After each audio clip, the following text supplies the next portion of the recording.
जिस soft skill के ऊपर आज हम बात कर रहे हैं दैट इज़ टीम वर्क। अब टीम वर्क क्या है, ये एक बहुत ही ज़रूरी चीज़ है किसी भी ऑर्गेनाइजेशन के अंदर। इसकी इंपॉर्टेंस ये है कि ये किसी भी काम को बहुत ज़्यादा बेहतर तरीके से प्रोमिनेंट बनाता है। अब इस टीम वर्क को जनरेट कैसे करें? हमारी सोसाइटी में आपको देखा जाए तो लोग इस चीज़ को इतना ज़्यादा प्रेफर नहीं करते। जेलसी होती है टीम के अंदर कि फॉर एग्जाम्पल मैंने आइडिया दिया तो मुझे हसद पैदा होती है, जेलसी पैदा होती है कि ये इंसान, दूसरा बंदे ने बोला, उसने मुझसे बेहतर आइडिया प्रेजेंट किया और जो हमारी टीम का लीडर है उसको पसंद आया, तो मुझे उससे जेलसी होगी कि यार इसने क्यों ये आइडिया पेश किया। फिर क्या होती है, हसद पैदा होती है, नफरत पैदा हो जाती है, काम में डिले ज़्यादा आ जाता है, काम में एफिशिएंसी नहीं रहती और इसी वजह से टीम वर्क बहुत अनसक्सेसफुल है हमारे मुआशरे में। जेलसी को, हेट को, नफरत को, हसद को, सिंबल ऑफ स्टेटस जितने इन सबको साइड पे करके और एज एन एक्चुअल टीम किसी मकसद को लेकर हम काम करेंगे तो आप खुद सोचें कि एक ऑर्गेनाइजेशन कितने बेहतरीन तरीके से आगे बढ़ सकता है। बिस्मिल्लाहिर्रहमानिर्रहीम, अस्सलाम वालेकुम वरहमतुल्लाह। This is me Hamad साफ़ी।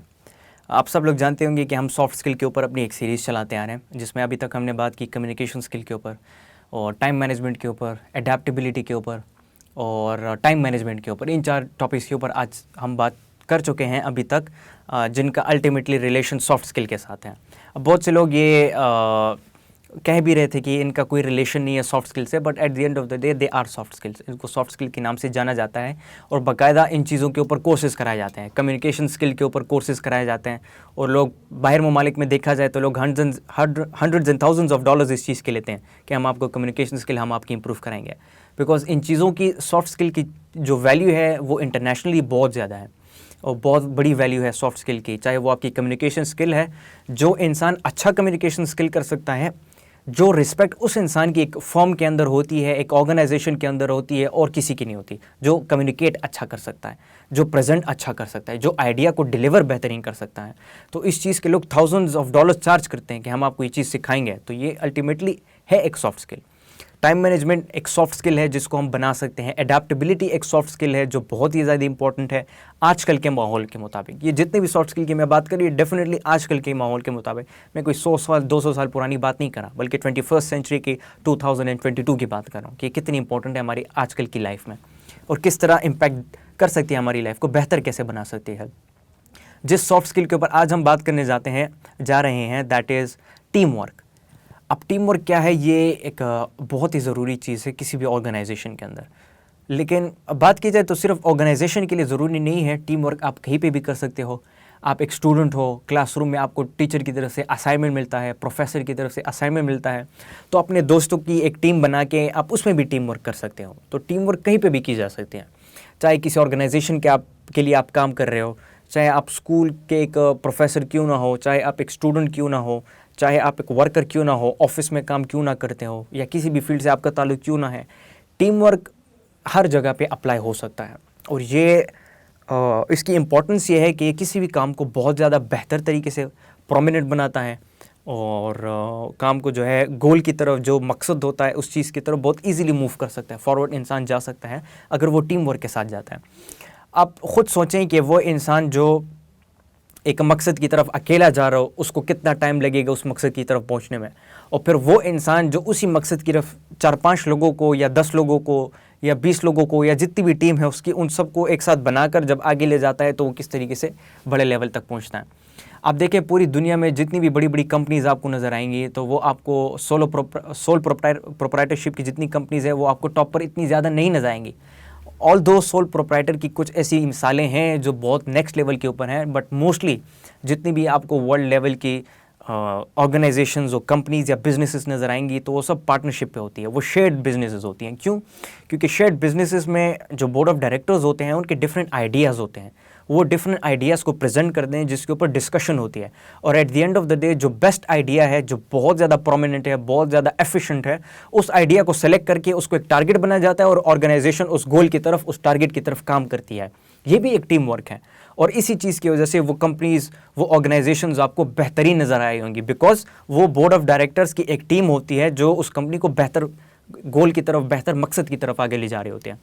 सो ये मिसाल मैं इसलिए दे रहा था कि टीम वर्क के साथ जो काम आप करने जा रहे हो वो बहुत ही ज़्यादा ईजीली होता है, बहुत ही ज़्यादा जल्दी भी होता है। टाइम का जो लिमिट होता है वो बहुत ईजीली और बहुत जल्दी वो काम हो जाता है। और एक ग्रुप की शक्ल में आप अपने टारगेट की तरफ बेहतर तरीके से आगे बढ़ सकते हो। ये एक टीम का फ़ायदा है, बजाय इसके कि आप अकेले एक मकसद की तरफ बढ़ते जा रहे हो।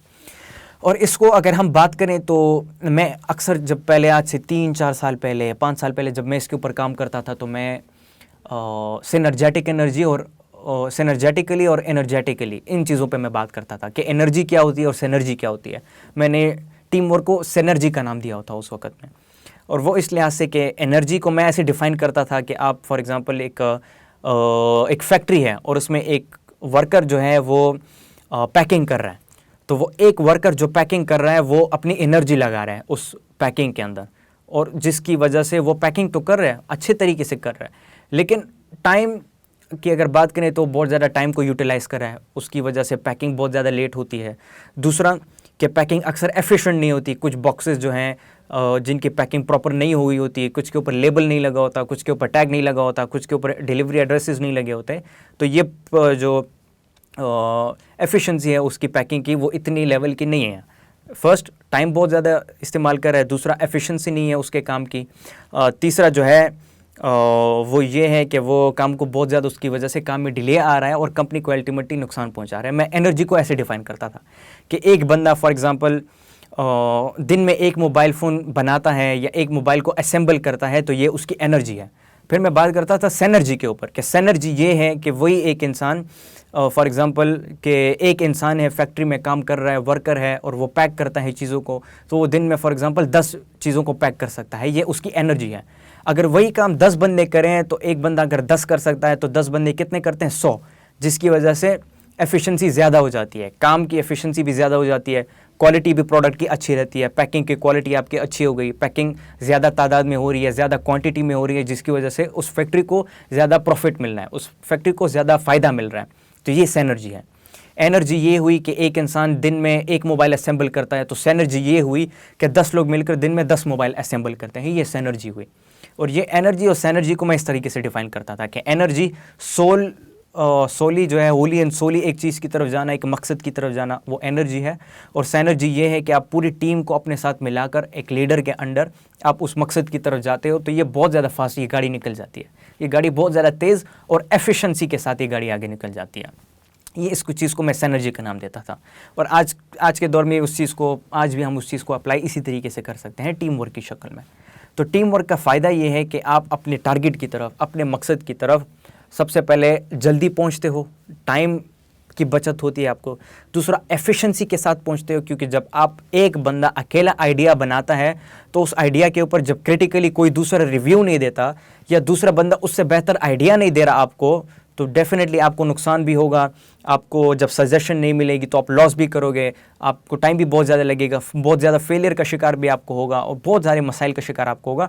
आप अकेले लगे हो, तो आपकी एक टीम है तो आपको क्रिटिकल रिव्यू भी मिल रहा है आपके आइडिया का, आपको जो एनालिटिकल रिव्यू भी मिल रहा है आपके आइडिया का, आपको पॉजिटिव रिव्यू भी मिल रहा है आपके आइडिया का, नेगेटिव रिव्यू भी मिल रहा है आपको आपके आइडिया का। आपको आपके आइडिया से बेहतर आइडिया प्रेजेंट किया जा रहा है और बेहतर तरीके से प्रेजेंट किया जा रहा है, ये एक टीम में होता है। टारगेट की तरफ बेहतरी से आप बढ़ते हो, एफिशिएंसी के साथ बढ़ते हो, बेहतर काम के साथ बढ़ सकते हो, आप बेहतर तरीके से आप अपने टारगेट की तरफ बढ़ सकते हो और अपने मकसद तक फुल एफिशिएंसी के साथ, फुल इन एफिशिएंट वे आप अपने मकसद तक पहुंच सकते हो। ये एक टीम वर्क का काम होता है। आप जितनी भी ऑर्गेनाइजेशन देखें, उस ऑर्गेनाइजेशन में डिपार्टमेंट क्यों होते हैं, हायरार्की स्ट्रक्चर क्यों होता है कि ये सीईओ है, सीईओ से नीचे एनडी है, फिर एचआर ऑफिसर है, सीआर ऑफिसर है, अकाउंट्स का अलग डिपार्टमेंट है, और क्या एडमिनिस्ट्रेटिव डिपार्टमेंट अलग है, दूसरा डिपार्टमेंट अलग है, ये डिपार्टमेंट वो दूसरा डिपार्टमेंट, इस तरीके से डिपार्टमेंट क्यों होते हैं ऑर्गेनाइजेशन के अंदर। अच्छा, और फिर उसी डिपार्टमेंट के अंदर टीम होती है, ये एचआर है और ये एचआर की टीम है, एचआर लीडर है और एचआरओ जो है वो लीडर है इनका, और इसके अपनी नीचे एक पूरी टीम है, स्टाफ है जो इसके नीचे अंडर काम करती है, इसको ओबे करती है। फिर दूसरा जो है एमडी है, मैनेजिंग डायरेक्टर है, जिसके नीचे ये सारे लोग पूरे दायरे का स्टाफ आता है। उसके ऊपर सीईओ होता है, जिसके अंडर जो है पूरे के पूरे इदारे का स्टाफ शामिल होता है, पूरी की पूरी ऑर्गेनाइजेशन उसके अंदर जो है शामिल होती है। और फिर उसके ऊपर बोर्ड ऑफ डायरेक्टर्स होते हैं जो उसको डायरेक्ट करते हैं और जो उसको समझाते हैं और उसको गोल देते हैं, टारगेट देते हैं कि ये टारगेट आपने अगले इतने वक्त में अचीव करना है। ये इस तरीके से स्ट्रक्चर क्यों होता है ऑर्गेनाइजेशन के अंदर, क्योंकि इससे ऑर्गेनाइजेशन बेहतर परफॉर्म करता है, ज़्यादा एफिशिएंसी के साथ अपने टारगेट की तरफ, अपने मकसद की तरफ पहुंचता है। ये टीम वर्क का कमाल है।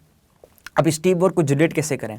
हमारी सोसाइटी में आपको देखा जाए तो लोग इस चीज़ को इतना ज़्यादा प्रेफर नहीं करते, जेलसी होती है टीम के अंदर कि फॉर एग्जांपल मैंने आइडिया दिया तो मुझे हसद पैदा होती है, जेलसी पैदा होती है कि ये इंसान, दूसरा बंदे ने बोला, उसने मुझसे बेहतर आइडिया प्रेजेंट किया और जो हमारी टीम का लीडर है उसको पसंद आया, तो मुझे उससे जेलसी होगी कि यार इसने क्यों ये आइडिया पेश किया, या इसकी बात को हमारे लीडर ने क्यों माना, मेरी बात को, मेरी आइडिया को उसने क्यों इज्जत नहीं दी, उतनी रिस्पेक्ट नहीं दी। ये जेलसी हमारी टीम के अंदर, हमारी सोसाइटी में नॉर्मल ही ये चीज़, ये जेलसी पैदा होती है। आप मानो या ना मानो, ये चीज़ डेफिनेटली पैदा होती है हमारे अंदर। फिर क्या होती है? हसद पैदा होती है, नफ़रत पैदा हो जाती है।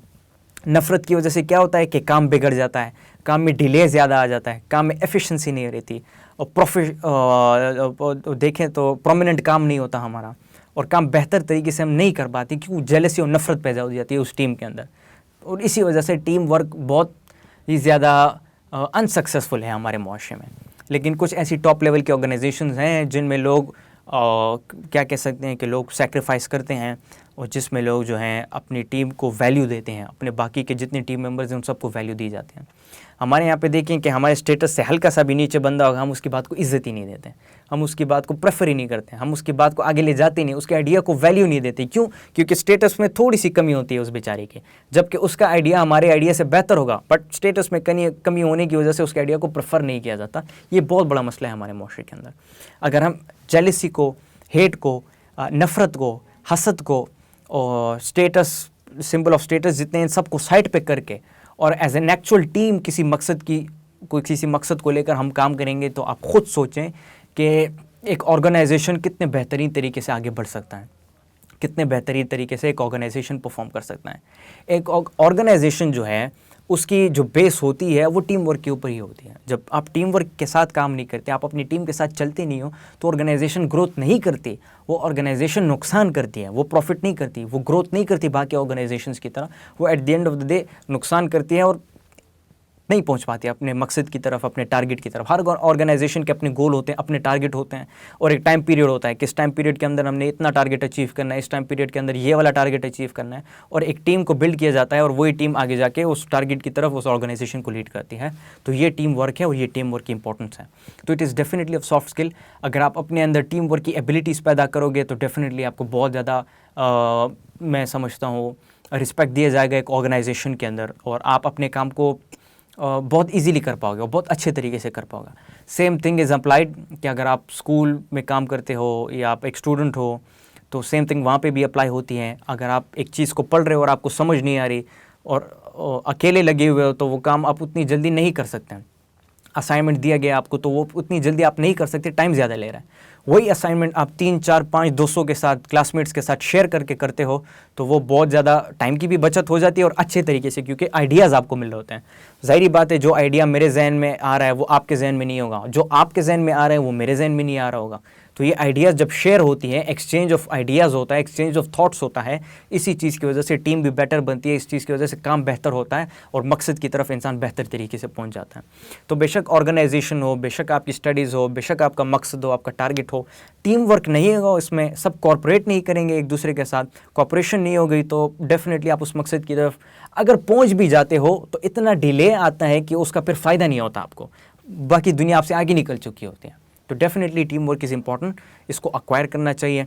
और टीम वर्क के साथ, चाहे आपकी स्टडीज़ हो, चाहे आपका ऑफिस का काम हो, घर का काम हो, जो भी हो, टीम वर्क उसमें शामिल होगा तो उसमें आप बेहतर तरीके से और ज़्यादा एफिशिएंसी के साथ परफॉर्म कर सकते हैं। तो ये एक बहुत ही ज़रूरी सॉफ्ट स्किल है जो मैं समझता हूँ हर किसी को बिल्ड करना चाहिए, क्योंकि टीम में अगर एक इंसान भी टीम वर्क की स्किल को लैग करता है तो टीम को बहुत ज़्यादा नुकसान पहुंचाता है और टीम उस तरीके से परफॉर्म नहीं कर पाती जिस तरीके से उसको करनी चाहिए। चाहे हम फुटबॉल को देखें, क्रिकेट को देखें, स्पोर्ट्स को देखें, किसी भी चीज़ में देखें, अगर टीम वर्क नहीं है, जेलसी है, हसद है दूसरे लोगों से, दूसरे कोलीग से आपकी, तो उस हसद की वजह से आप नहीं बढ़ पाएंगे। और ये नॉर्मल है हमारी सोसाइटी के अंदर, ये ऐसी बात नहीं है कि बहुत ही रेयर है या बहुत कम लोगों में ऐसा नहीं, हसद और जेलसी बहुत नॉर्मल है हमारी सोसाइटी के अंदर। तभी आप लोगों को कोई भी ग्रो करता हुआ नहीं नज़र आएगा, ना खुद ग्रो करते हैं ना दूसरों को आगे बढ़ने देते हैं, जेलसी की वजह से, हसद की वजह से। तो इस चीज़ को साइड पे रखकर प्यार और मोहब्बत के साथ हम बात करेंगे तो वो बंदा भी ग्रो करेगा, उसके साथ साथ आप भी ग्रो करोगे, आप भी आगे बढ़ोगे। अगर वो बेहतर हो रहा है तो डेफिनेटली आप भी बेहतर होगे, because you are a team. और टीम वर्क के साथ अगर आप बेहतर आगे की तरफ बढ़ते हो तो सबको फ़ायदा पहुँचता है, सिर्फ आपको नहीं। सबको बेनिफिट पहुंचता है किसी भी तरीके से, चाहे वो नॉलेज में हो सकता है, अर्निंग्स में हो सकता है, किसी भी तरीके से बेहतर परफॉर्म हो सकते हैं। क्या पता आपकी टीम की लीडरशिप और आपकी टीम का काम इतना अच्छा हो कि आपको ऑर्गेनाइजेशन के अंदर बड़ी लेवल पे दी जाए, बड़ी लेवल पर आपकी प्रमोशन हो जाए। एवरीथिंग इज़ पॉसिबल, बट आपको हेट को, जेलसी को, इन चीज़ों को साइड पर रख कर एज अ टीम और मिलजुल कर काम करना होगा। यही चीज़ जो है इस्लाम भी हमें सिखाता है, और इस्लाम हमें सिखाते हैं कि मशवरे में बरकत है, और मशवरा तभी आपको मिलेगा जब आपकी टीम होगी, जब आपका कोलीग होगा, वो आपको मशवरा देगा, वो आपको बताएगा कि इस काम को ऐसे नहीं ऐसे कर सकते हैं तो ज़्यादा बेहतर होगा, ज़्यादा लोगों तक खैर पहुंचेगा, लोगों को फ़ायदा पहुंचेगा। ये इस्लाम भी हमें ये चीज़ सिखाता है। इस चीज़ को डेफिनेटली एक्वायर करें, इस चीज़ के ऊपर काम करें, अपनी लाइफ में इस स्किल को बिल्ड करें। Eight the end of the day ये स्किल कहीं पे भी आपको काम आ सकते हैं, किसी भी चीज़ में, किसी भी फील्ड में रहकर आप इस स्किल को जो है यूटिलाइज़ कर सकते हैं और इस स्किल से बहुत ज़्यादा फ़ायदा उठा सकते हैं। So this was all about teamwork and its importance. Thank you so much for watching. Jazakallah.